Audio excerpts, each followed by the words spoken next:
আসসালামু আলাইকুম, welcome to my channel Tonatuni tiny tales. ফিনল্যান্ডে আসার পর প্রথম যেদিন হেলসিঙ্কিতে গিয়েছিলাম, ওদের ক্যাপিটাল সিটিতে, তো সেদিনের ছোট ছোট কিছু ক্লিপ নেওয়া ছিল, তো ভাবলাম শেয়ার করি। তো আমরা বাসে করে হেলসিঙ্কিতে গিয়েছিলাম প্রথম যেদিন যাই এখানকার বাসে।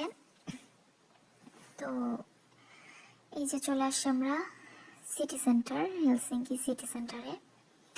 তো কী পরিমাণ মেঘলা ওয়েদার প্লাস ঠান্ডা। তো এটা আমরা 25শে ডিসেম্বরের আগে গিয়েছিলাম, ওদের বড়দিনের আগে। তো ওদের সিটি সেন্টার প্লাস আশেপাশে অনেক সুন্দর করে ডেকোরেশন করা ছিল, তো সেটা আমরা ঘুরে ঘুরে একটু দেখছিলাম। তো এই যে একটা ভিক্ষুক, এখানেও ভিক্ষুক আছে কিন্তু ওদের ভিক্ষা করার সিস্টেমটাই শুধু আলাদা। এই তো এই যে অনেক সুন্দর করে ডেকোরেশন করা, এটা হচ্ছে একটা ট্রাম লাইন। এখানে অনেক মানুষ, হেলসিঙ্কিতে গেলে অনেক মানুষ দেখা যায়। এটা হচ্ছে ক্যাথেড্রাল চার্চ।